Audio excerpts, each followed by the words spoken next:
Hello everyone! Magandang araw sa inyo lahat. Welcome back sa aming YouTube channel, Farm TV Realty Lopez. This is Luis, one of your site locators today. At ngayong araw ay nandito tayo sa bayan ng Santa Elena, Camarines Norte. Meron tayong property na isa site na may sukat or lawak na 3.3 hectares o hektarya. So ang property ay merong right of way na mga 60 meters. So kung nakikita nyo ay ang daan na yan, na medyo maputik, ayun yung pinaka right of way natin. So mula sa Barangay Road hanggang dito sa property may mga 60 meters na layo. Don't worry, ang right of way ay naka-annotate naman sa title. Also, mula sa National Road ay mga nasa 300 meters lang ang layo hanggang dito sa property. So as you can see, meron siyang hindi ko sure kung maliit to na sapa or I'm not really sure, pero ayan. Meron siyang source of water dito. And maganda rin yung pagkakaano niya dahil bato siya, bato-bato. Meron din dito sa part nito. So as you can see, marami ditong mga puno ng nyog. Ang sabi sa akin ay mga nasa 700 to 900 na puno ng nyog ang meron dito. Yung mga mangga na yon or yung mangga na yon is included sa property. Meron ding mangga dito. Ang property ay hanggang dito lang sa may maliit na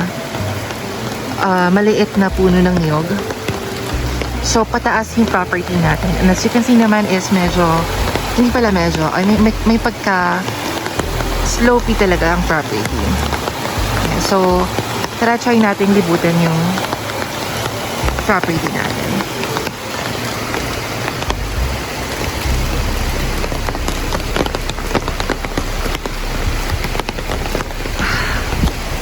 Medyo hindi rin maganda ang panahon ngayon kaya tayo ay nag-iingat din at baka madulas. As you can see naman, sobrang active ng source of water.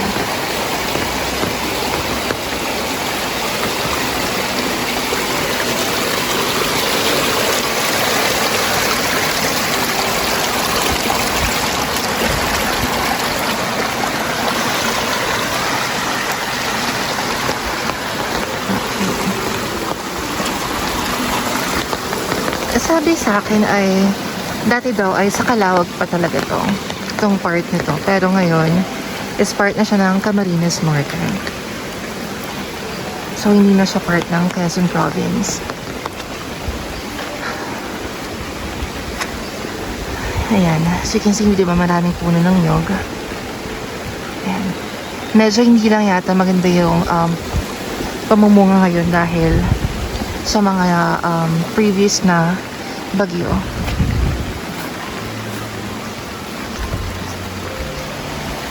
Okay. Ayun yung sinasabi ko na right of way na medyo maputik lang kasi hindi naman siya cemented.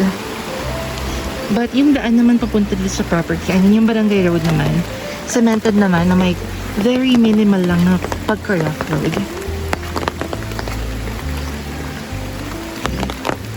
Ayan, may puno ng mangga.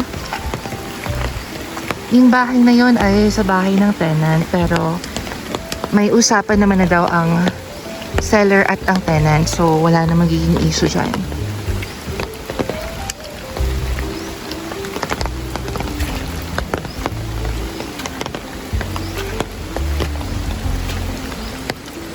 Okay. Ang ending naman dito ng property is, sabi meron daw mga puno ng kawayan daw dyan. And then ayun yung pinaka-boundary ng property. Bale, as you can, kung makikita nyo, may mga puno ng mangga sa bandaron. Yun ay included pa rin or sakop pa rin ng property. Okay, kung makikita nyo yung mga kasama natin kasi pataas pa yung property. So, try natin puntahan yung part na yun ng property. Again guys, just please bear with me kasi maulan talaga ngayon and maputik yung daan, so hindi ko kayang bilisan yung paglalakad. So just please bear with me. And wala palang daan dito, so hindi pa tayo sa kabila. Parang walang daan dito.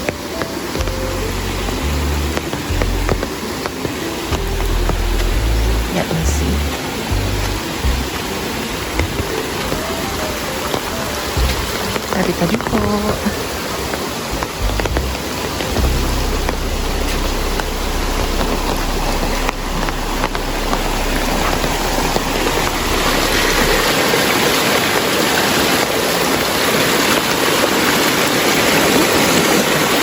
Dahan-dahan, mukhang madulas.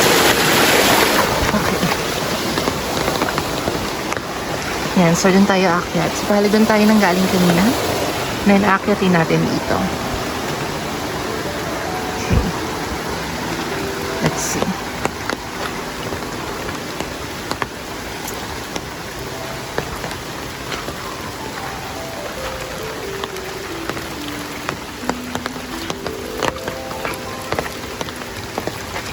Again guys, if meron kayong mga questions or inquiries sa mga previous natin na site, na property,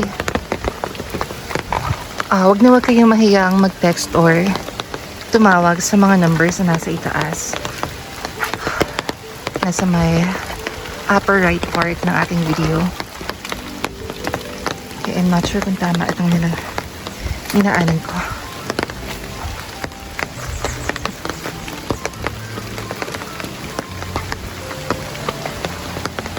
Siguro ito lang yung medyo challenging slope talaga yung property, pero super ganda naman na property. Ayan, malinis, walang masyadong mga damo.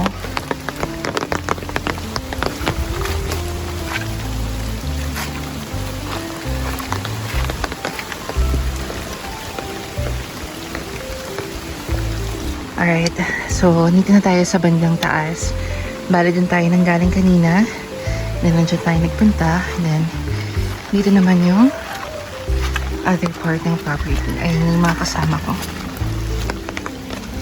And as you can see, diba, maganda yung pagkakatanim ng mga puno ng niyog. Although, ayun nga, medyo affected lang sila or na-damaged because of the previous typhoons.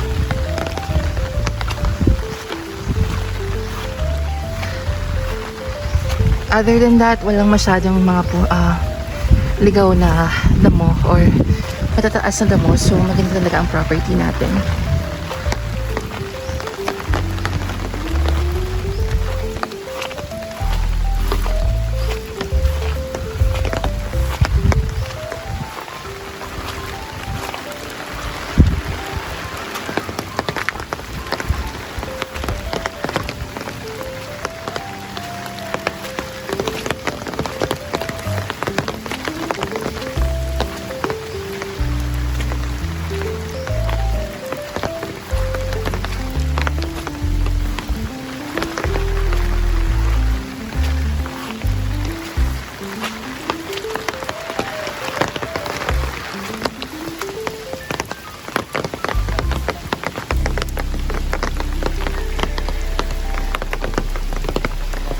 And wala ba siya ng ibang fruit bearings?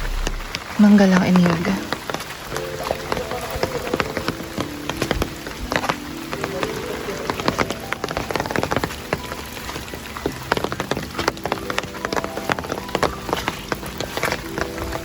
Yan, pakita ko sa inyo yung dinadaanan ko. Pagka-maputi siya. Pero, may mga bato-bato naman. So, hindi naman like super madulas yung dinadaanan.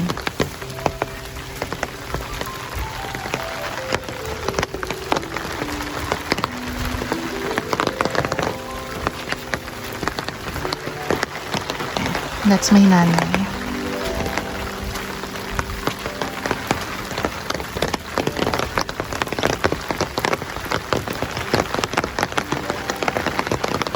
Ayan, yung nakikita niyo lang right now sa camera ay sakop pa rin yung property natin.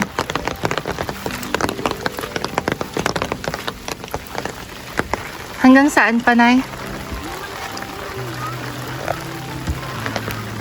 Ito lang.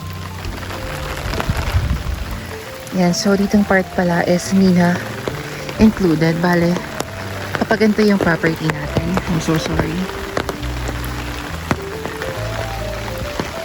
Okay, medyo I'm struggling lang din right now kasi meron pa akong hawak na payong.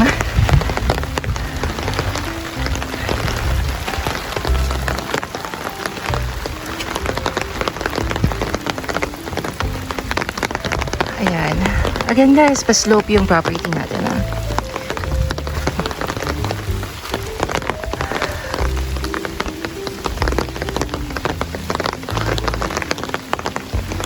And so again, walang masyadong or walang other fruit-bearing trees.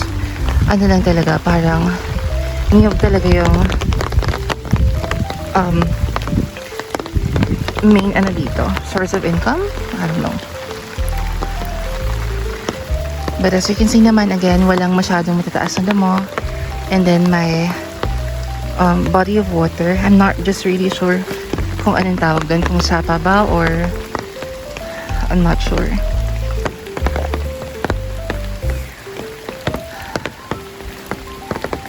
Ayan. So, yung property is ang nandun pa sa part na yan. Again, sabi ng tenant is meron dong mga kawayan and ayun yung pinaka-boundary ng property natin.